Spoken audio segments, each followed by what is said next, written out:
akan membantu menjelaskan AAC dari Dewong atau Augmentative and Alternative Communication yang diluncurkan beberapa minggu lalu, dan dua alat ini akan membantu para penyandang disabilitas perkembangan untuk merasakan atau mengungkapkan apa yang mereka rasakan, terutama rasa sakit.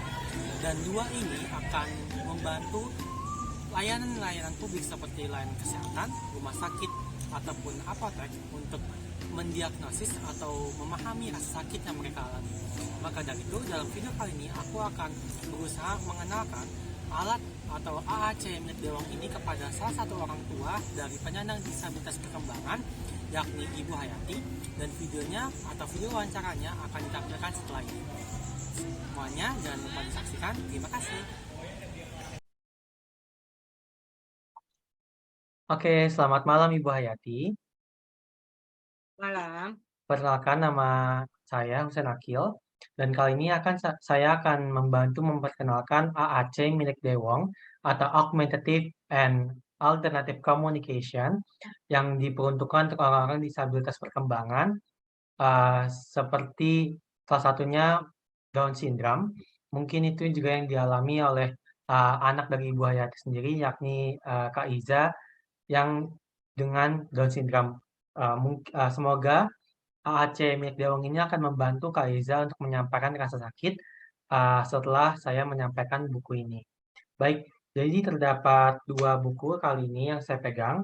Yang pertama mengenai buku Seipen ini cuma sekilas menjabarkan apa itu AAC dan lain-lain. Namun saya akan lebih menjabarkan secara mendalam mengenai satu ini. Satu ini akan membantu penderita disabilitas perkembangan untuk berkomunikasi yang isinya simbol-simbol. Mungkin bisa kita langsung buka saja. Di sini ada skala rasa sakit yang bisa digunakan oleh penderita, dan ini mulai dari yang ringan, mulai ke menengah, sampai ke rasa sakit yang parah, itu mulai bisa digunakan.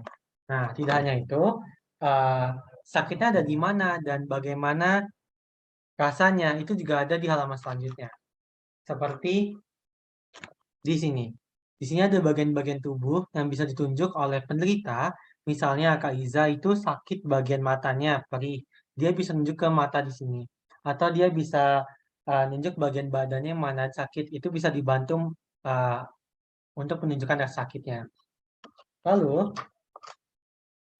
ini juga ada spesifik bagaimana kepalamu sakit. Apakah panas, atau sakit kepala, atau lebih ke pusing, atau pusing ketika berdiri, atau rambut rontok, atau saya tidak ingat sama sekali, atau lupa apa yang dipelajarinya.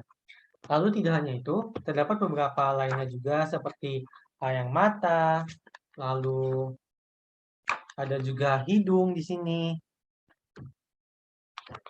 dan ada mulut, serta gigi, telinga, kenapa telinga sakit, lalu tenggorokan, biasanya radang,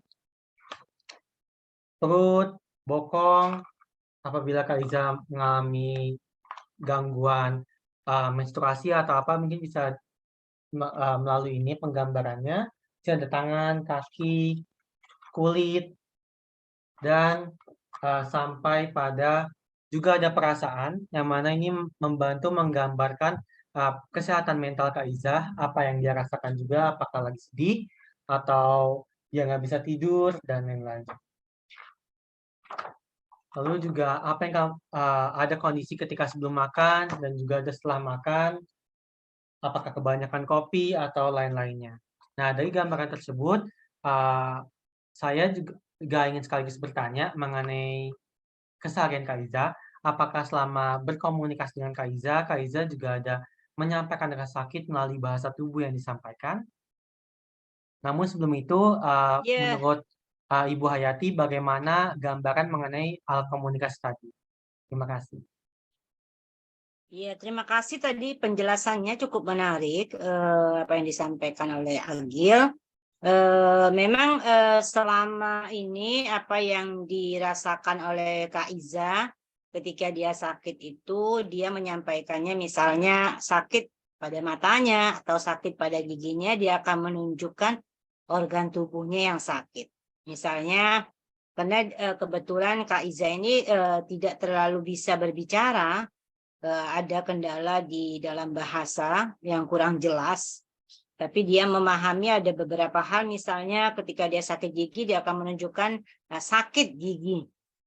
Gigi sakit, atau mata sakit mata, atau perut dia akan mengatakan sakit perut. Jadi sebagaimana tadi yang sudah dijelaskan di situ, kira-kira 80% sudah dilakukan oleh Kak Iza untuk membantu komunikasi dengan saya sehingga saya bisa memahami, atau kepada orang lain sehingga bisa memahami apa yang dirasakan. Hanya mungkin selama ini ada hal yang tadi disampaikan, susah tidur misalnya. Itu selama ini Kak Iza itu saya belum pernah mengetahui itu, dan bagaimana dia menyampaikannya ketika dia susah tidur, itu aja. Oke, baik. Terima kasih Bu Hayati. Lalu saya juga ingin bertanya, kita tahu semua kalau tidak semua penderita disabilitas perkembangan bisa menyampaikan seperti apa yang Kak Iza sampaikan. Lalu menurut Ibu Hayati, apakah peletakan atau pendistribusian buku-buku seperti ini atau poster-poster seperti ini di pelayanan publik itu akan membantu penderita-penderita seperti Kak Iza?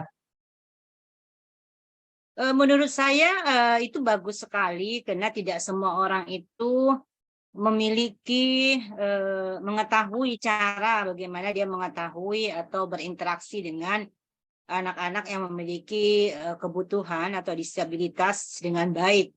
Saya pikir dengan adanya buku-buku seperti itu yang akan menjadi panduan bagi mereka yang menginginkannya, itu paling tidak meminimalisir sebagian orang-orang yang memang tidak mengetahui dengan baik. Oke, baik. Terima kasih Bu Apalagi kalau Hayati. hal itu dibagikannya secara cuma-cuma ya, karena Ya. tidak semua orang itu mau mengeluarkan biaya untuk anak-anak yang memang menurut mereka tanda kutip, menurut mereka ya perkembangannya tidak bisa diandalkan seperti itu. Oke, baik-baik mengerti. Terima kasih Bu Hayati. Mungkin Ya, pertanyaan terakhir, sama-sama. dari apa yang disampaikan tadi dan mengenai buku alat komunikasi ini, adakah masukan-masukan dari Ibu Hayati berdasarkan pengalaman Ibu Hayati sendiri menangani Kak Iza, dan masukannya itu apa saja supaya untuk bisa improvisasi ke depannya mengenai alat komunikasi ini? Eh, Mungkin kalau saya tadi, saya kebetulan hanya melihat dari jauh buku tersebut, saya tidak ada di tangan saya.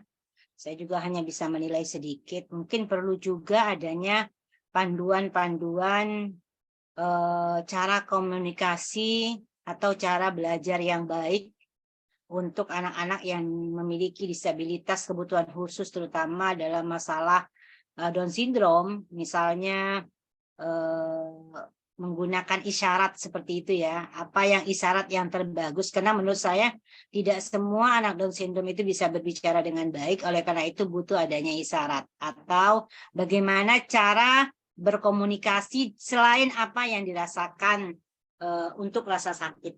Saya pikir mungkin itu perlu ditambahkan di buku itu kan hanya untuk rasa sakit aja ya. Ya. Sementara yang dibutuhkan oleh anak-anak disabilitas Down syndrome khususnya itu bukan hanya rasa sakit, tapi lebih daripada itu.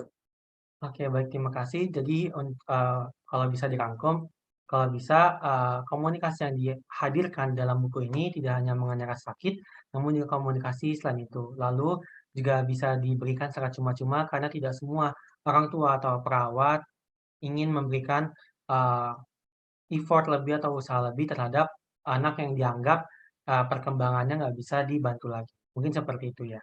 Oke, baik. Ya, Terima kasih Ibu Hayati atas sama-sama. partisipasinya di sini. Ini akan sangat membantu untuk perkembangan AAC sendiri milik Dewong. Semoga ke depannya akang-akang kayak Kak Iza dan lain-lainnya bisa semakin difasilitasi dan dibantu oleh pihak sekitar, masyarakat, Amin. bahkan hingga negara. Oke, baik. Terima Ya, kasih Bu amin. Hayati. Saya Ya, sama-sama. ucapkan Sukses terima kasih. selalu, Agil.